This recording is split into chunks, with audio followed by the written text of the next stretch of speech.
माध्यम से यह प्रोग्राम श्री संकट हरण भगवान पार्श्वनाथ जिन मंदिर, राणा प्रताप बाग, दिल्ली से देख रहे हैं।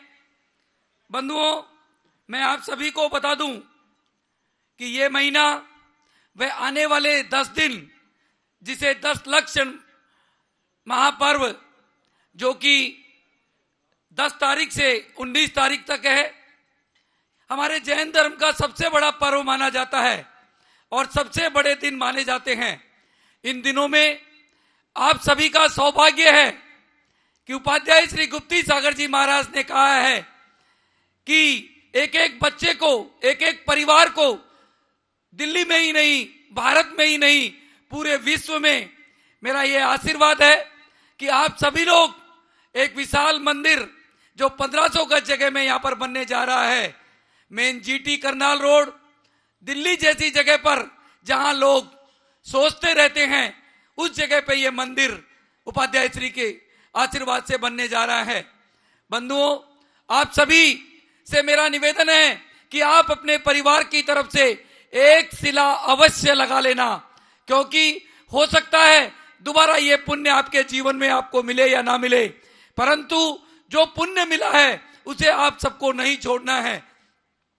जो भी भाई बहन मेरी आवाज सुन रहे हैं, अपनी शक्ति के अनुसार एक शिला लगा करके एक इतिहास हमें बनाना है, एक इतिहास जैन धर्म का हमें रचना है। और वो जब ही होगा जब आप सभी लोग यहाँ पर शिला लगा करके इस कार्य को कराएंगे। बंधुओं, आप सभी ने देखा कि ये संकट हरण भगवान पार्श्वनाथ जिन मंदिर सबके संकट हरता है। आपने देखा कितने पेशेंट कोरोना के यहाँ पर मात्र शांति धारा करवाने से, दर्शन करने से वो ठीक हो गए। कितने ही लोगों का कैंसर ठीक हुआ, कितने ही लोगों की कितनी बीमारियां यहाँ पर ठीक हुई। ये सिर्फ आशीर्वाद था श्री संकट हरण भगवान पार्श्वनाथ जिन मंदिर जी का और उपाध्याय श्री गुप्ती सागर जी महाराज का। जो भी मेरी आवाज सुन रहे हैं, आप सभी लोग ये निश्चय कर लें कि हमें एक शिला अवश्य लगानी है, चाहे कुछ भी हो। अरे कुछ नहीं, कोई राशि नहीं, कोई कुछ नहीं। ये राशि कितनी है? आपको सिर्फ एक दिन होटल का खाना नहीं खाना है। बंधुओं, आज अपने बच्चे का जन्मदिन होता है, हम लाखों रुपए खर्च कर देते हैं, और कोई कार्यक्रम होता है लाखों रुपए खर्च कर देते हैं। यहाँ आप अपनी शक्ति के अनुसार 1 लाख रुपए की, 51,000 रुपए की, 31,000 रुपए की, 21,000 रुपए की, 5100 रुपए की शिला लगा सकते हैं। बंधुओं, ये मत सोचना कि हम 5100 की लगाएं। आप अपनी शक्ति को ना छुपाएं और जितनी शक्ति आपकी हो उससे डबल की यहाँ पर शिला लगाएं और देखें आपके जीवन में क्या बहार आती है। ये सब कुछ आपको सौभाग्य मिला है, जो सौभाग्य दिल्ली जैसी जगह पर आपको मिलने जा रहा है।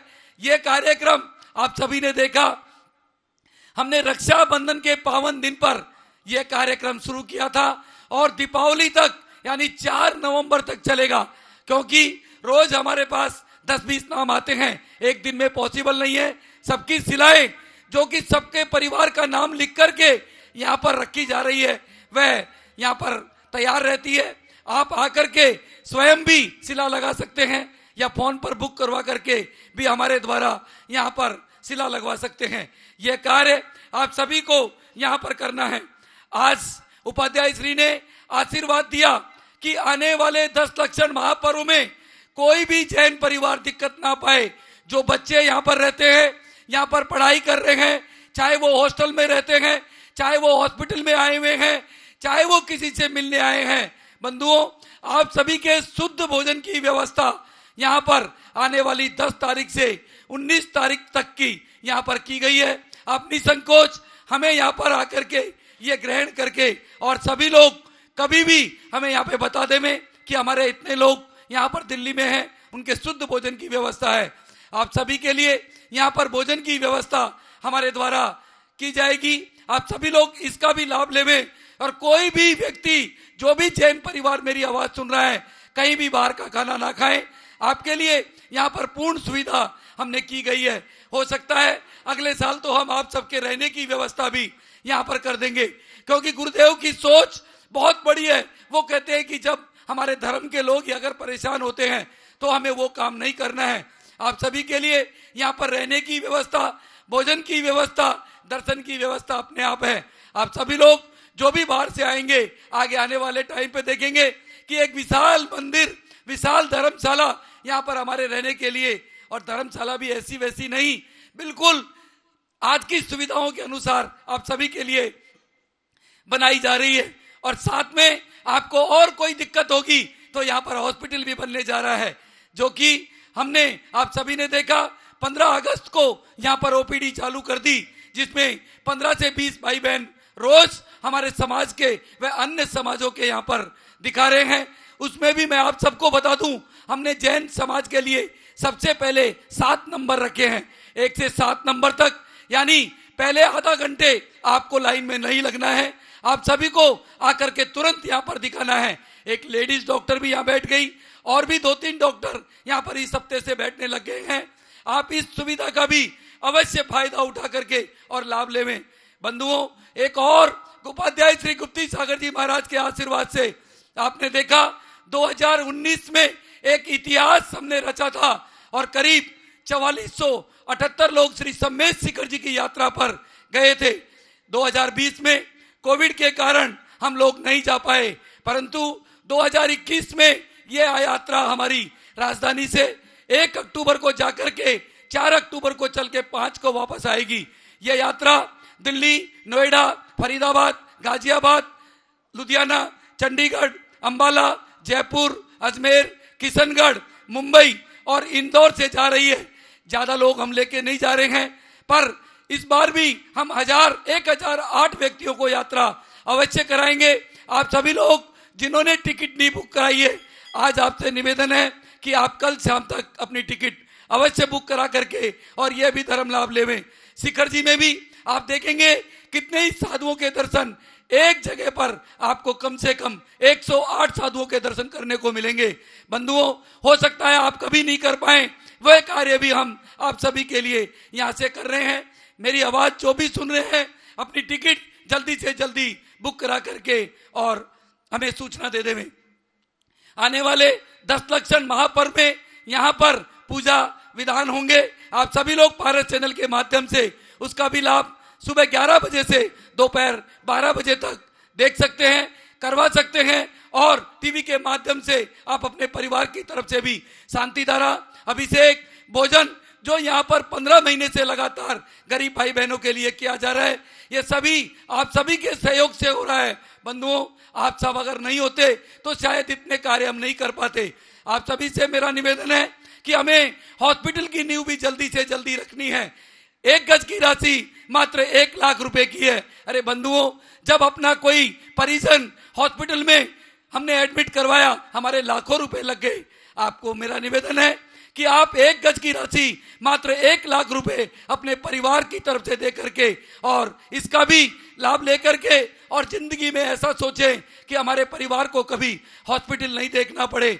हमारे भगवान पार्श्वनाथ के चरणों में आकर के विनती करें कि भगवान, ये हॉस्पिटल बनने के बाद में हमारे परिवार का भी यहाँ पे सहयोग था और हमें कभी हॉस्पिटल नहीं देखना पड़े। मैं आप सभी से निवेदन कर रहा हूं कि इस कोरोना काल में ये पुण्य आपको मिला है, इसको अवश्य सभी को कमा करके धर्म लाभ लेना है। जय जिनेन्द्र। मैं पवन जैन गोदा, राणा प्रतापबाग, दिल्ली से। आज का दीप प्रज्वलन हमारे बीच में हमारे अध्यक्ष निर्वाण विहार जैन मंदिर जी के और ट्रस्टी तो मैं क्या बताऊं, गुप्ती धाम के गुप्ती सागर विद्यापीठ चैरिटेबल सोसाइटी के श्री संकटहरण भगवान पार्श्वनाथ जैन मंदिर के सभी जगह के एक ट्रस्टी है। ऐसा परिवार श्रीमान धनेन्द्र जी जैन, अंजू जी जैन परिवार, दीप ज्योति रबड़, निर्वाण विहार से गुरुदेव की एक आवाज पर यहाँ पर आ जाते हैं। ऐसा परिवार आज का दीप प्रज्वलन आप सभी के समक्ष श्रीमान धनेन्द्र जी जैन, अंजू जी जैन परिवार निर्वाण विहार के द्वारा, साथ में बड़ी दीदी व छोटी दीदी के सानिध्य में यह कार्यक्रम आप सभी के समक्ष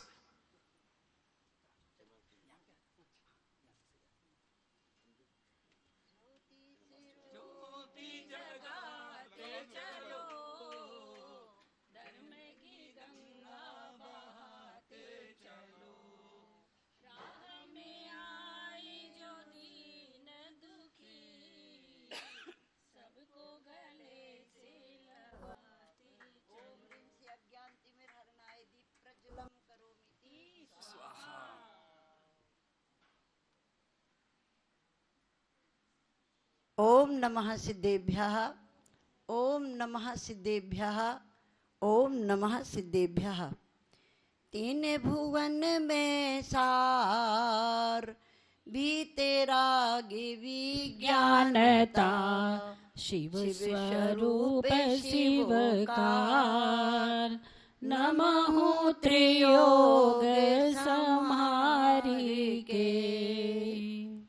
जय बोलिए श्री पार्श्वनाथ भगवान की जय। जय बोलिए वर्तमान शासन नायक श्री महावीर भगवान की जय। आचार्य भगवंत गुरुवर श्री विद्यासागर जी महाराज की जय। जय बोलिए उपाध्याय श्री गुप्ती सागर जी महाराज की जय। महानुभाव, इस 6 ढाला का मंगलाचरण हमारी षड लेस्याओं को नष्ट करने वाला है। इसके मंगलाचरण में किसी का नाम स्मरण नहीं किया, नमस्कार किया है। 3 लोक में सारभूत तत्व जो है वह क्या है?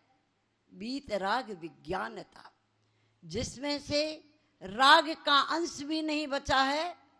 बिल्कुल विगतः रागा वीतरागा, संपूर्ण राग की समाप्ति जहाँ पर हो चुकी है, ऐसे विशिष्ट ज्ञान को जो कैसा है?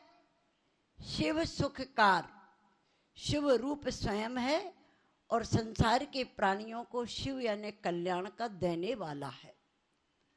बहुत अच्छी बात कही। ऐसे 3 भुवन के सारभूत वीतराग विज्ञान को शिवप्रद देने वाला, उसे मैं नमस्कार करता हूँ। कैसे? यहाँ सावधानी की आवश्यकता है। नमहु त्रियोग संहार के, मन वचन काय तीनों को संभाल करके प्रणाम करना। हम गाफिल रहते हैं जब अपने देव शास्त्र गुरु के समीप पहुँचते हैं।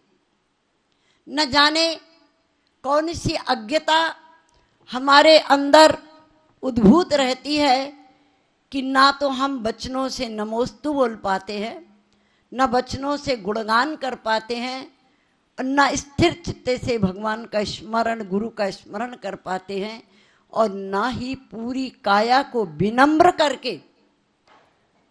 आचार्यों ने कहा है, राजा श्रेणिक के संबंध में बतलाया कि राजा श्रेणिक जब भगवान महावीर के समूह शरण में पहुंचा तो कितना विनम्र था। जैसे बेत, बेत को क्या कहते हैं आप? बैम्बो। बैम्बो का वृक्ष जरा सी हवा के झोंके लगते तो पूरा झुक जाता है। ऐसा वह श्रेणिक राजा भगवान के समूह शरण में, गुरुओं के सानिध्य में बैत की तरह विनम्र होकर के प्रणाम करता था। हमें अपने तीनों योगों को संभालना है। मन की चेष्टा, वचन की चेष्टा कहाँ हो रही है और हमारी कायिक चेष्टा कैसी है। इन तीनों को संभाल करके यदि हम प्रणाम करते हैं देव शास्त्र गुरु पूज्य पुरुषों को, तो हमें प्रणाम का पूरा फल प्राप्त होता है। आजकल महाराज श्री के द्वारा ज्ञानार्णव में 12 भावनाओं का सुंदर वर्णन हम लोगों के समक्ष उपस्थित किया जा रहा है, और सारांश के रूप में थोड़ा थोड़ा आप लोगों को भी यहाँ धर्मोपदेश के माध्यम से प्रदान कराया जा रहा है। महानुभाव, हमने 12 भावनाओं को आज नजरअंदाज कर दिया है, लेकिन वास्तव में ये 12 भावनाएं क्या हैं? वैराग्य रूपी पुत्र का पालन करने वाली माता के समान है। इन माताओं के माध्यम से सबसे बड़ा लाभ ये होता है कि चित्त में शांति आती है, कसायों की अग्नि उपशांत हो जाती है, राग गल जाता है, और सबसे बड़ा जो हमारा शत्रु है, क्या, कौन सा शत्रु है? 8 कर्मों में सबसे बड़ा दुष्ट शत्रु कौन है? मोह। मोह रूपी अंधकार को ये भावनाएं नष्ट कर देती हैं। जब आपके कषाय की उपशांति हो जाएगी, चित्त में वीतरागता आएगी, मोह का तमस छट जाएगा, तो आप बताइए आपके दिल में क्या होगा। बोधो दीप प्रज्वलायते, बोध रूपी दुर्लभ बोधि भावना का दीपक आपके दिल में जल उठेगा। महानुभाव, छह ढाला को छोटा समयसार कहा जाता है। हम समझते नहीं इस छह ढाला को। यदि कोई व्यक्ति गंभीर होकर के छह ढाला का एक बार पूर्ण मनोयोग से अध्ययन कर ले, तो मैं नहीं समझती कि उस जीव के लिए संसार में अभिरुचि होगी। आप जानते हैं कि यदि संसार में अभिरुचि हुई और आप धर्म करते रहे, तो दो ही कार्य एक साथ नहीं कर सकते। मैं आपसे पूछना चाहूंगी, भाई साहब जी, आपका जन्मदिन है, आप बताइए कि आप रोटी और गन्ना एक साथ खा सकते हो? क्या बाधा है?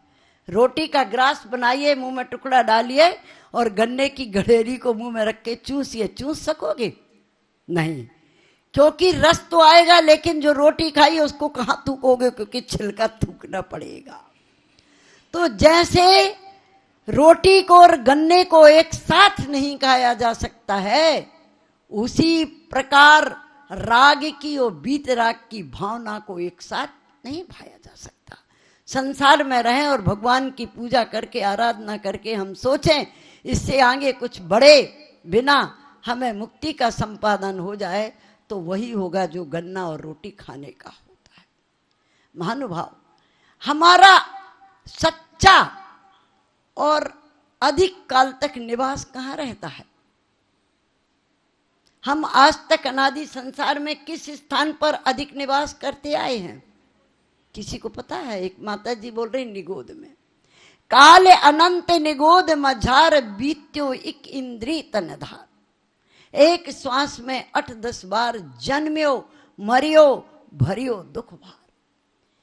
अनंत काल हमारा बीत गया। कहाँ पर? निगोद में। निगोद कहाँ है? सप्तम नरक के नीचे के तल भाग को भी निगोद कहते हैं। और निगोदिया जीव तो सारे संसार में ठसाठस भरे हैं, सूक्ष्म और बादर के रूप में। बादर निगोदिया जीव आधार पर रहते हैं और सूक्ष्म निगोदिया जीव सर्वत्र विचरते रहते हैं। जिसे आप सिद्धिशिला कहते हैं, भगवान का शरीर, शुद्ध आत्मा का शरीर, सिद्धात्मा का शरीर ज्ञान शरीर कहलाता है। उस ज्ञान शरीर के अंदर भी सूक्ष्म निगोदिया जीव रह जाते हैं। स्थान में सुख नहीं है भाई साहब, सुख अपने निराकुल परिणामों में है। स्थान में सुख होता तो एक शुद्धात्मा सिद्ध परमेष्ठी सिद्ध शिला पर अनंत अतीन्द्रिय अव्याभात सुख का अनुभव कर रही है, और वहीं पर एक इंद्रिय निगोदिया जीव है, वो दुख का अनुभव कर रहा है। स्थान की महत्ता नहीं है, महत्ता है हमारे विचारों की। हम अपनी जिंदगी में 3 ही काम करने के लिए हमेशा उद्यत रहते हैं। पहला तो ये कि मेरा नाम ऊंचा हो, दुनिया मुझे जाने, विश्व पटल पर मेरा नाम अंकित हो जाए, नाम के लिए। दूसरा, लिबास के लिए, अच्छे अच्छे वस्त्राभूषण मेरे देह पर हों, ताकि मैं जहां भी जाऊं लोग मुझे देखने लगे। मैंने एक महिला के मुख से सुना था, वो कहती है कि मैं एक दिन, क्या बोलूं आपके सामने, मैं एक दिन एक दुकान पर गई और मैंने साड़ी देखी, कीमत पूछी तो उसने 1 लाख बतलाई। मैं ले आई, और जब मैं पहली बार उस साड़ी को पहन करके किसी फंक्शन में गई तो मेरा चित्त व्याकुल हो गया। मैंने कहा क्यों? बोली मेरे से पहले वहां पर ऐसी ही साड़ी, उसी रंग की, उसी दुकान की पहने हुई महिला खड़ी थी। उसका 1 लाख का सुख 1 मिनट में खत्म हो गया। तो आपका सारा पुरुषार्थ किस लिए है? लिबास के लिए, आभूषण के लिए। और तीसरा आपका पुरुषार्थ किसके लिए होता है? सुंदर सुंदर उच्च उच्च बंगलों का, महलों का, भवनों का निर्माण करो। एक हवेली में काम नहीं चलता, दूसरी खरीद ली, किसी तीसरे व्यक्ति ने या आपके साथी ने दूसरी खरीद ली तो आपके पास 2 थी, अब इसकी भी इक्वल हो गई तो तीसरी मुझे पहले खरीदनी है। इसके लिए 3 चीजों के लिए, 3 चीजों के लिए इंसान पूरी जिंदगी प्रयत्न करता है। लेकिन मैं आपसे पूछना चाहूंगी, सबसे पहले आपकी 3 चीजें ही बदलती हैं। बड़े से बड़ा राष्ट्रपति हो, तीर्थंकर भी क्यों ना हो, और यदि मृत्यु हो जाती है तो क्या कहती हो? स्वर्गीय श्री पन्नालाल जी सेठी। क्या हुआ? स्वर्गीय शब्द लग गया आपके आगे। और लिबास आपको क्या मिला? जो 1 लाख की साड़ी पहन करके इतरा रहे थे, क्या लिबास मिलता है आपको अंत में? 1 गज का कफन। कफन, आपका लिबास भी बदल गया। और कोठी जो आपने बड़ी बड़ी सारी बनवाई थी, विशाल शारदीय मेघ के समान सुंदर व्हाइट हाउस, वे किसमें परिवर्तित हो गए? स्मशान की राख में। आपका अंतिम शयन कहाँ होगा? शमशान में। इसीलिए मैं आपसे यही कहना चाहूंगी कि नाम, लिबास और मकान, इनके चक्र में ना पड़े। ये सिर्फ हमारे जीवन यापन के साधन हैं। इनके दुष्चक्र में पड़ करके धर्म, काम, अर्थ, लालसा, अर्थ और काम की लालसा में जिंदगी व्यतीत कर देता है। देव दुर्लभ पर्याय को मैं कल इसकी दुर्लभता के संबंध में आपसे चर्चा करूंगी। आज समय हो गया है। मनुष्य का जीवन कितना दुर्लभ है। एक बार यदि भ्रष्ट हो जाए, मिलने के बाद नष्ट हो जाए, तो दोबारा उसका प्राप्त करना बड़ा मुश्किल होता है। बंधुओं, ऐसे अविनश्वर देह दुर्लभ पर्याय को प्राप्त करके इस नश्वर शरीर से कुछ अविनश्वर कार्य कर जाए। मकान आप बनाओगे, कुछ दिनों रहेंगे, आपके देखते आपकी पीढ़ी के बालक उस मकान को गिरा करके नए मकान की डिजाइन तैयार करके नया मकान बनवा लेंगे। लेकिन जो गोधा जी रोज कहते हैं, ये भवन, ये मंदिर, ये जिनालय ऐसा विशाल बनेगा कि जिसे आने वाली हजारों पीढ़ियां भी गिरा के उसके बनाने की कोशिश भी नहीं कर पाएंगे। आज इतने इतने बड़े मकान बनते हैं, आपके बेटे नया मकान तो बना लेंगे, लेकिन उसका जीर्णोद्धार नहीं करा पाते। अच्छे अच्छे मंदिरों में, अच्छे अच्छे क्षेत्रों में मैंने देखा जहां चूना की पुताई भी नहीं हो पाती। इसलिए यहाँ पर ऐसा विशाल मंदिर बन रहा है, वो पत्थरों के माध्यम से, जिसमें आपको कुछ ऊंची मेंटर पेंटर की कोई जरूरत नहीं होगी। ऐसे मंदिर में यदि आप वास्तव में अपनी चंचला लक्ष्मी का उपयोग करोगे तो आप नहीं, आपकी पीढ़ियां अमर हो जाएंगी। और इस अमरता को काल भी नष्ट नहीं कर पाएगा। जब भी आपकी 10 पीढ़ी निकल जाने के बाद भी व्यक्ति यहाँ आएगा और देखेगा हमारे पूर्वजों ने ये मंदिर बनाया था, इस पर उनका नाम टंकित है, उसका मन गौरव से उछल जाएगा, उसकी गर्दन गौरव से ऊंची हो जाएगी कि मैं उस वंश का वंशज हूं जहां पर जैन मंदिरों का निर्माण कराया जाता था। महानुभाव, मैं आपसे बस इतना अंत में कहना चाहूंगी कि अपने जीवन को सफल बनाने के लिए जो व्यक्ति निरंतर 12 भावनाओं का अभ्यास करता रहेगा, उस व्यक्ति के ऐसे ही सुंदर समुचित विचार होंगे। ऐसे विचारों को बनाने के लिए अपने जीवन में 12 भावनाओं को स्थान दीजिएगा। इसी भावों के साथ जय बोलो चिंतामणि श्री पार्श्वनाथ भगवान की। ये थी बड़ी दीदी सुमन शास्त्री दीदी, जिन्होंने अभी अपन सभी को बताया कि व्यक्ति अपना पूरा जीवन नाम, लिबास और मकान, इन तीनों चीजों में ही पूरा कर देता है। बंधुओं, आप सभी सुने और जो दीदी ने बताया है उसका पालन करें कि हमें केवल इन 3 चीजों में उलझ करके ही अपना जीवन समाप्त नहीं करना है। हमें कुछ ऐसा कार्य करना है, हमें कुछ समाज के लिए ऐसा कार्य करना है जिससे हमारा नाम यहाँ पर अमर रहे, और वो अमर जब ही रहेगा जब आप कुछ अच्छा कार्य करेंगे। आज की जो शिला विराजित करने वाले परिवार, एक शिला 51,000 रुपए की राशि श्रीमान सुरेश चंद जी जैन, नरेश कुमार जी जैन, विकास जैन, पुनीत जैन, दीपक जैन, वरुण जैन, निखिल जैन 4/33 रूपनगर परिवार की तरफ से एक रजत शिला 21,000 रुपए की राशि श्रीमान NK जैन, सुशीला जैन, अंकुर जैन, शालीमार बाग परिवार दिल्ली परिवार की ओर से एक शिला की राशि श्रीमती विनय जैन, शालीमार बाग परिवार श्रीमान पवन कुमार जी जैन, दीपक जैन, आरती जैन, पूजा जैन परिवार की तरफ से एक शिला कुसुम लता जैन, दीपिका जैन, दीपांशु जैन, प्रशांत जैन, रिया जैन, किरण जैन, मुकेश जैन परिवार के द्वारा यहाँ पर आज दी गई है। ये सभी शिलाएं आने वाले शनिवार को यहाँ पर विराजित की जाएगी। आप सभी यहाँ पर हो तो अवश्य आकर के अपनी शिला विराजित करें। हम सभी का निवेदन त्रैबार नमोस्तु करते हुए गुरुदेव के चरणों में कि आप अपनी वाणी से हम सभी को धर्म लाभ देवें। हे स्वामी नमोस्तु नमोस्तु नमोस्तु।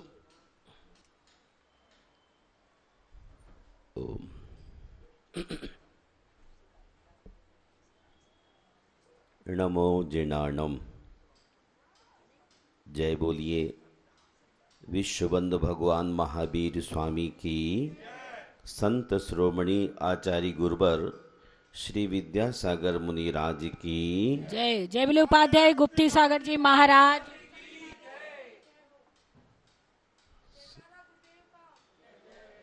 श्रमण संस्कृति के महान उन नायकों ने मानव की चेतना को जागृत करने, सोए हुए मन को जगाने और अपने जीवन को विकास की ओर ले जाने का एक अनूठा उद्योग बतलाया है। और यह उद्योग है अपने जीवन की आपाधापियों से उपरत होकर केवल 12 भावनाओं के संबंध में सोचना। 1200 नहीं, 12,000 नहीं, 12 लाख नहीं, केवल 12 भावनाएं जो हमारे जीवन में आद्योपांत परिवर्तन ला सकती हैं। ऐसी अनित्य भावना, अशरण भावना, संसार भावना, एकत अन्यत आदि के संबंध में हमारे भीतर चिंतन चलता रहता है तो हमारा आचरण संसार शरीर भोगों से पृथक अलग होने लगता है। वास्तव में जब तक हमको संसार की सच्चाई का भान न हो तब तक संसार से बचा नहीं जा सकता है।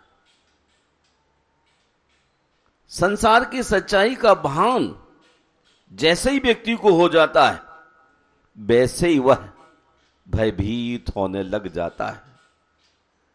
आचार्य भगवान शुभचंद्र मुनिराज कहते हैं, संगै किम न विषाद्यते बपुरिदम किम छिद्यते नामयै मृत्युम क्यों न विजम्ब्रते प्रतिदिनम दुह्यन्ति किम न पदः शुभ्रा किम न भयानका स्वपनवत् भोगान किम वंचिकः येन स्वार्थमपास किन्नरपुर प्रखे भवेते स्पृहा। हे भव्यात्मन, कि आजू प्रभात से संध्या तक वस्तुओं के जोड़ने में लगा हुआ है और उनके जोड़ते जोड़ते तेरा मन कभी खिन्न नहीं हुआ। जो चाहता है वह पदार्थ उपलब्ध ना होने पर तेरे मन में क्लेश नहीं हुआ? हुआ होगा। क्या यह तेरा शरीर जो प्रतिदिन स्वस्थ रहने की कामना करता है लेकिन बीमारियों का घर है, उससे कभी तू दुखी नहीं हुआ क्या? शरीर रोगों के द्वारा छिंद भिंद किया जा रहा है। घुटने का दर्द, कभी कमर का दर्द, कभी हार्ट में पीड़ा, तो कभी माइग्रेन के कारण से और भी ट्यूमर आदि ने घर खोल दिया है। इससे तुम्हारा मन कभी परेशानी महसूस नहीं किया? महानुभाव, क्या मृत्यु तुझसे ईर्ष्या नहीं करती कि तू बहुत दिन से यहां ठहरा हुआ है? चल चल, अब मेरे साथ चल। आप कहते नहीं, मैं तो बड़ी उम्र लेकर के आया हूं, तो मृत्यु को आपसे ईर्ष्या नहीं हुई? डेफिनेटली देख दूसरों की बढ़ती को, दूसरे का विकास आज तक सुहाया कहां है? मृत्यु निश्चित ही आपसे ईर्ष्या करती होगी। और बताइए ना, क्या आपत्तियां तुझे प्रतिदिन नहीं ठगती हैं? कई बार लोग कहते नहीं, मैं तो बहुत ही समझदार हूं, लेकिन ज्यादा समझदार भी ठगाया चला जाता है। क्या कारण है? हमने अपने आप को बहुत ही होशियार, ब्रिलियंट समझ लिया है, लेकिन आपसे भी बहुत बड़े बड़े सुघड़ लोग इस धरती पे आए, जन्म लेके चले गए। महानुभाव, हमें समझने की जरूरत है। क्या तुझे नरक से भय नहीं लगता? चारों गतियों का वर्णन देखता हूं, सुनता हूं, और नरकों की पीड़ा का जब वर्णन आचार्य भगवान के मुख से, विद्वान के मुख से, या स्वयं जन्माणी का अध्ययन करके जाना जाता है, तो ऐसा लगता है कि नरकों में तो एक श्वास के लिए भी कोई शांति नहीं है। जब हम इस चीज को समझने लग जाते हैं, वास्तव में श्रद्धान होता है कि नरक भी कोई चीज है जहां जाके मनुष्य को अपना पनिशमेंट भोगना है। और जब तक उसने नरक को नरक नहीं समझा, पीड़ा को पीड़ा नहीं समझा, तभी तक वह नरक से नहीं डरता है। कहते हैं नरक की पीड़ा, यदि वहां से एक मिट्टी का कण आ जाए धरती के ऊपर, तो मीलों मील, कितने मील, बहुत दूर तक उसकी बदबू से आपकी नाक ही फट लेगी। फिर रहा क्या? जब नाक ही फट जाएगी तो मनुष्य को अभी भय खा लेना चाहिए कि नरकों के काम तो ना करे। चाहते तो स्वर्ग और मोक्ष हैं, लेकिन पुरुषार्थ करते हैं नरक का। स्वर्ग मोक्ष सभी चाहते हैं, सभी सुखी रहना चाहते हैं, लेकिन उद्यम जो चल रहा है वो अधोगति का चल रहा है। अब से कहते प्रभु के चरणों में सच्चे मन से कुछ क्षण बैठना शुरू कर लीजिए। गुरु के चरणों में थोड़ा थोड़ा शक्ति को न छिपाते हुए चारित्र को धारण कर लीजिए और अपने पुरातन कर्मों को गिराने का द्वार खोल दीजिए। क्या आपको विषय भोग स्वप्न के समान ठगते हुए प्रतीत नहीं होते? जिन विषय भोगों के लिए आप पूरी जिंदगी कुर्बान करते हैं, उम्र बढ़ने के बाद भी आपको विषय भोग सुहावने लगते हैं। कहते जैसे जैसे इमली पुरानी होती चली जाती है, वैसे वैसे उसमें खटास बढ़ती चली जाती है। जैसे जैसे मनुष्य की इंद्रियां शिथिल होती चली जाती हैं, वैसे वैसे संसारी प्राणी उन विषयों को जोड़ने में लग जाता है। महानुभाव, 12 भावना हमें माता की तरह हित का उपदेश देने वाली है। विषय भोगों में, स्वप्न में भी सुख नहीं है, ये निरंतर ठग रही है, जिससे कि तेरी इच्छा आत्म प्रयोजन को छोड़कर किन्नर पुर के समान सुहावने दिखने वाले इस संसार में स्थित रहने लगी है। संसार के सुख आपके लिए मोक्ष सुख से भी कहीं ज्यादा अच्छे लगने लग जाते। भोग भूमि में जब जन्म लिया तब क्या आपकी तृप्ति नहीं हो पाई? तृप्ति कभी किसी की हुई नहीं। आग में कितना भी घी डालो लेकिन तृप्ति होने वाली नहीं है। महानुभाव, मैं विचार करता हूं, शरीरम शीर्य तेना सा गलत तायोर न पाप धी मोहा स्फुरति नात्मार्थ पश्य व्रतम शरीरीणाम। भला इन संसारी प्राणियों की अवस्था को तो देखो कि उनका शरीर तो क्षीण होता जा रहा, किंतु विषयाभिलाषा क्षीण नहीं होती। उनकी आयु तो धीरे धीरे घटती चली जा रही है, परंतु पाप बुद्धि नहीं घट रही है। मोहित विकसित होता जा रहा है। लेकिन आत्मा के हित के संबंध में हम थोड़ा भी अपने जीवन में ध्यान नहीं दे पा रहे। आइए संकट हरण पार्श्वनाथ भगवान के चरणों में बैठ करके उन जैसी एक बार 12 भावना तो हम पढ़ ही लें, और इस ढंग से पढ़ें कि अब संसार में ना उतरें, संसार से ऊपर चढ़ने की कोशिश कर लें। संसार महादुख सागर में, संसार महादुख सागर में प्रभु दुखमय सुख आभासों में। संसार में क्या है? अनेक गोते लगाते लगाते डुबकियां भरते भरते आ रहे हैं संसार महादुख सागर में। कितना दुख, कितना कष्ट, मुझको न मिला सुण क्षण भणी कंचन कामनी प्रासादों में। आपके पूरे बाल भैया सफेद हो गए। क्या आपने एक दिन कभी ऐसा महसूस हुआ कि बहुत ही अच्छा लग रहा हो? हाँ, बाल जब काले रहते हैं तो आपको सुख की अनुभूति होती है।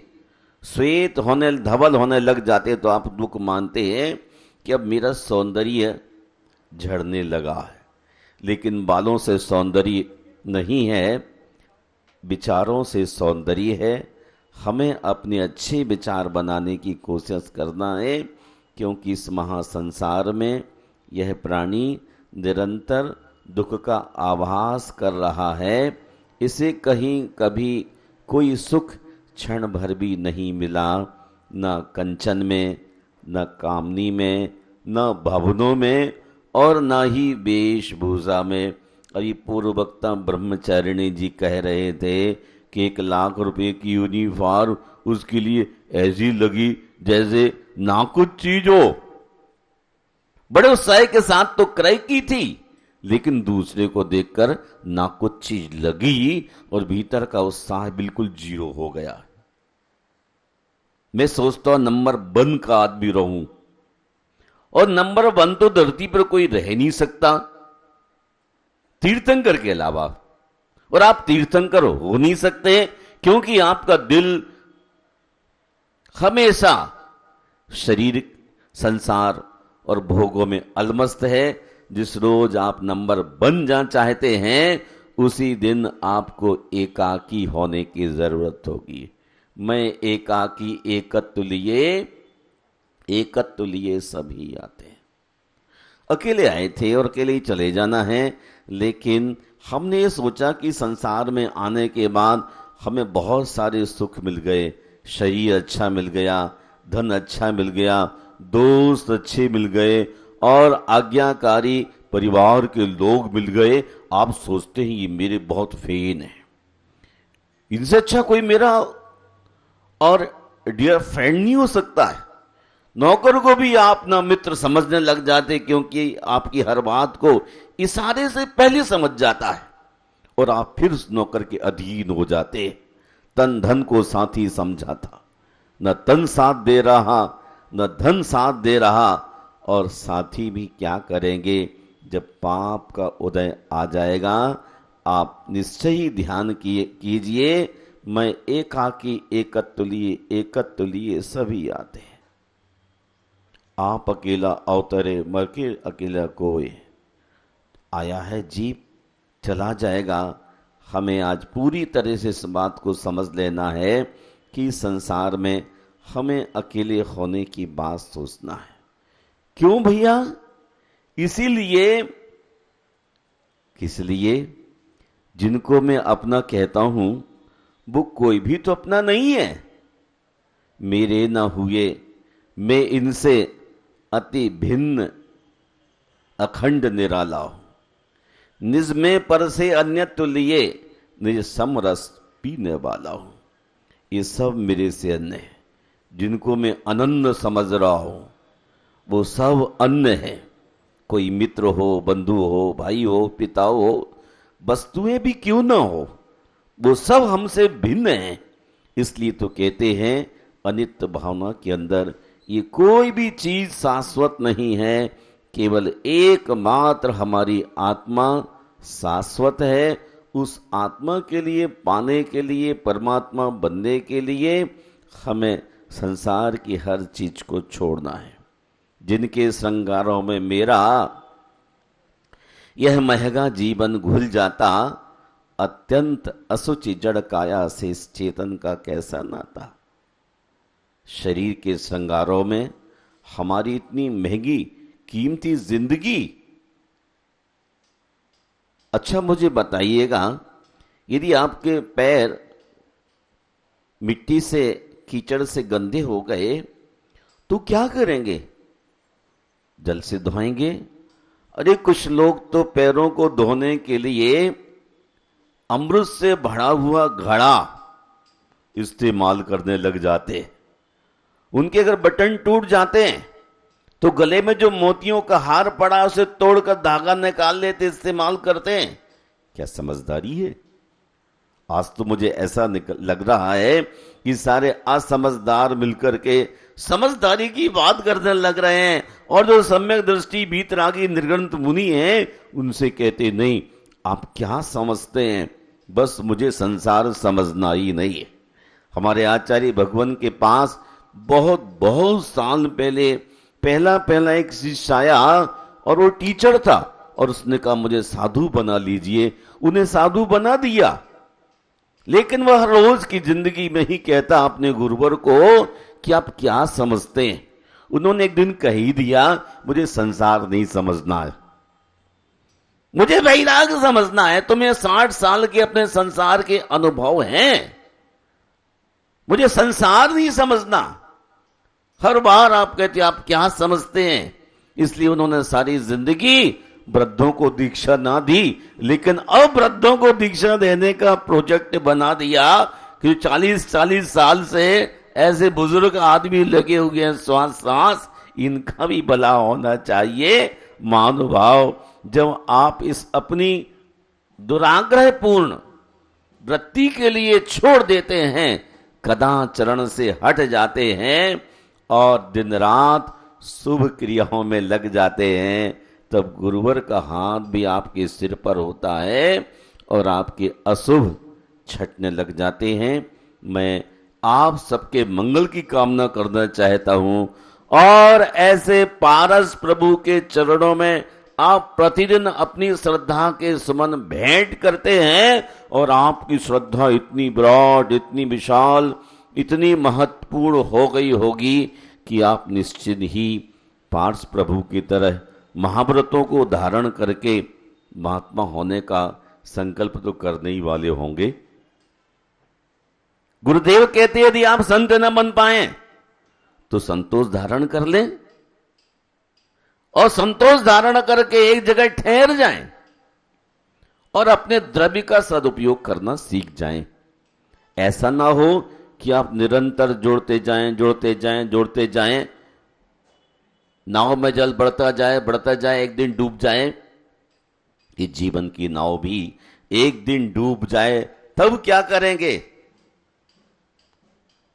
हमारे लिए इस नाव को डुबाने से बचाने का ध्यान रखना है। मनुष्य की जिंदगी बहुत महंगी है। हम इस महंगी जिंदगी को, इसके जीवन मूल्यों को समझें और इस असुचि काया से चेतन को अलग कर लें। शरीर और आत्मा अलग है, संसार अलग है, और मोक्ष का पथ अलग है। मोक्ष तो बिल्कुल ही निराला है, जब पहुंच जाएंगे तो वहां से वापसी का कोई कारण नहीं बनता। फिर एक बार अपने शुद्धत्व को प्राप्त कर लिया, फिर अशुद्ध की ओर आने की कोई जरूरत नहीं है। परंतु जो हमारे रात दिन विचारों में शुभ अशुभ भावों का व्यापार चलता है, मन में, वाणी में और शरीर से, इनसे निरंतर नवीन नवीन कर्म भीतर चले आ रहे हैं और उन कर्मों को रोकने का नाम ही तो संवर है। वो कैसे होगा? जब शुभ और अशुभ की ज्वाला में जो हमारा मन झुलस रहा है, कभी शुभ कभी अशुभ, कभी शुभ कभी अशुभ। शुभ की मात्रा कम है, अशुभ की मात्रा ज्यादा है, फिर भी हम कोशिश करते हैं संयत की शीतल किरणों के माध्यम से अपने आप को हल्का करने की। और हम ऐसा पुनीत संकल्प करने जा रहे हैं कि धरती पर एक ऐसा जिनालय जो जिसकी कल्पना आप दूर दूर तक भी ना कर पाए। हमारा आपका भाव निश्चय ही पवित्र है, पुनीत है, लेकिन आपको अपनी अर्जित संचित कमाई में से उस जिनालय में लगाकर अपने पाप के बोझ को कम करने का पुरुषार्थ कर लेना चाहिए। मैं आप सबके मंगल की कामना करता हूं और चाहता हूं कि आप सभी पार्श्वनाथ भगवान के चरणों में आएं, रोज भक्ति करें, और जब धीरे धीरे लगातार उनके साथ अटैचमेंट बढ़ता चला जाएगा, सुख शांति की श्वासों की संख्या बढ़ने लगने लग जाएगी, तब आप घर जाने के लिए तैयार नहीं होंगे। जैसा कि मुझे गुरुवर के साथ अटैचमेंट होने के बाद घर जाने में बोझ लगता था। उन्होंने एक दिन कहा, जब घर जाने में बोझ लगता है तो जाते किस लिए हो? मैंने कहा अब घर ही नहीं जाऊंगा, और साथ हो गया था। ऐसे ही पार्श्वनाथ भगवान के चरणों में प्रतिदिन आते आते आते आते आते